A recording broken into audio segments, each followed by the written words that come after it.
Last week, there was announced for, I think, the very first time, um, the iwi chairs who meet, the iwi leaders chairs forum, I think is its official name, meets on a relatively regular basis, iwi leaders from around the country. And obviously they've been meeting with government ministers, and they get together and work out issues of politics, commerce and culture between themselves. I don't I don't think the media attend them, but they usually find out what's going on. And they've replaced to a large extent the New Zealand Maori Council, which was big when I was a Member of Parliament, elected body. But the iwi Chairs Forum, I think, has taken over pretty much the role of essentially being almost a semi-formal role or voice piece for Maori in this country. So if you're the government of the day, you tend to regard that body as probably the most authoritative when it comes to expressing the Maori viewpoint or the viewpoint of Maori people on political issues of the day.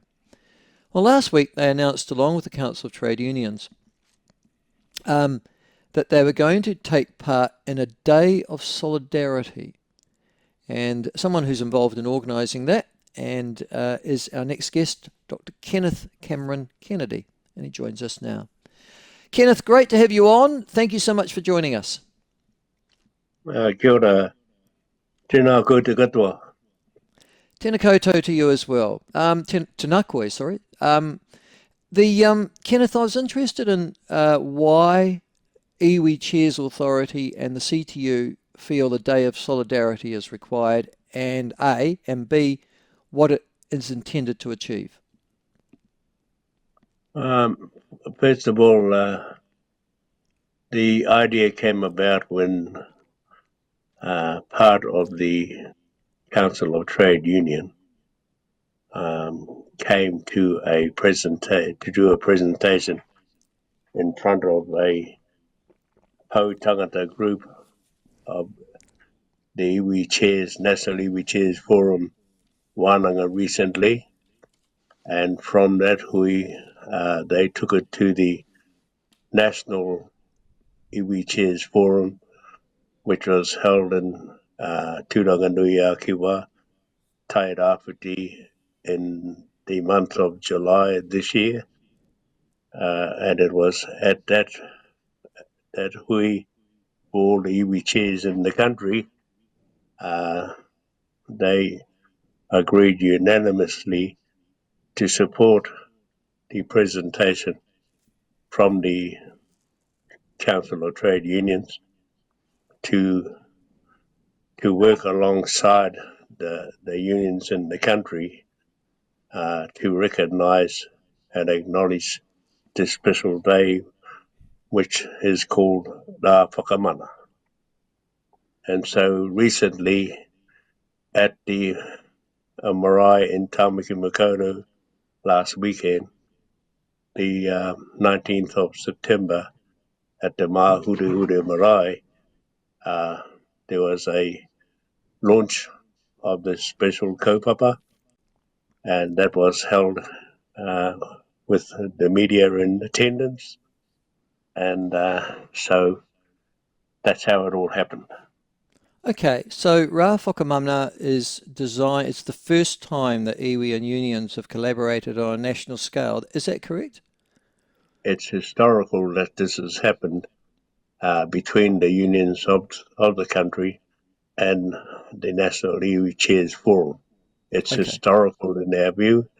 It is a time where the National Iwi Chairs Forum have decided to join in partnership with the Council of Trade Unions and support this day of solidarity, let's say. In the press release that I read, it talks about it's the solidarity that you're expressing is designed for a reason, and that is for iwi and unions to resist the government's ongoing attacks on Maori and workers. That is the purpose of the National Day of Solidarity? Yes, ever since the current government have been in place, Māoridom across the spectrum have noticed that anything to do with Māori has been quite negative from this current government perspective. So this Day of Solidarity, it's actually a new national kaupapa which unites iwi and union leadership with the support of other organisations and groups to uplift and empower Māori and all working whānau. Okay. So the day So, is actually so this National Day of Solidarity, then, Kenneth, Dr. Kennedy, this is intended to be ongoing, or is it just a one-off? at this stage it's a one-off, but we're still working on the kaupapa, but it's actually going to be held on the 28th of October this year. Yeah. And it'll begin round about midday. It'll start at midday on the day. And the idea of La Whakamana is actually to weave together two powerful legacies, both first marked on the 28th of October. The first Can you the first explain to me legacy. though? Sure, but can you explain to me though what you regard as the attacks on Maori, so that the government has initiated? Well, we all know through the media that there has been quite a lot of attack on Maori. You know, No, I the don't. pay That's why I'm asking you equity, the question. the pay I don't know. equity So if you could, what to the old specifically? Maori, the Maori language, wahine Maori, a whole range of issues pertaining to Maori have been negatively put in place by this government. What are the effects of those? Maori have been. Can I just? I'm just reading a press release, but the reason I asked the question was because you say that the Treaty Principles Bill was defeated. Well, that was only one party that voted for that, and it was part of the negotiation.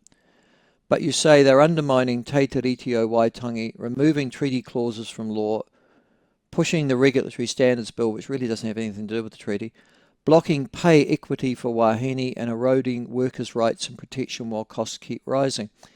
Can I just go that many of those treaty clauses were only put into legislation 3 years ago by the Labour government from 2020 to 2023.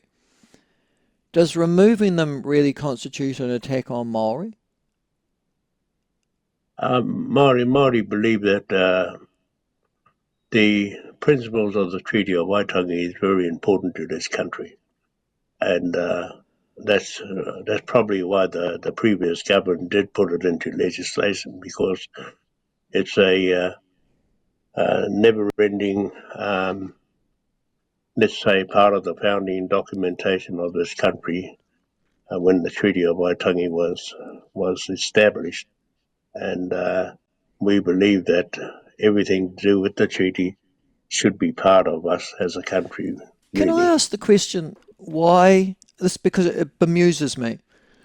The position of Maori in this country is that generally Maori folk are at the bottom of all the worst or the good statistics and at the top of all the worst statistics in this country. I'm struggling to see how the changes that were made between 2020 and 2023, which you are now protesting about at this day of action, would improve the economic, educational ability of Maori in this country.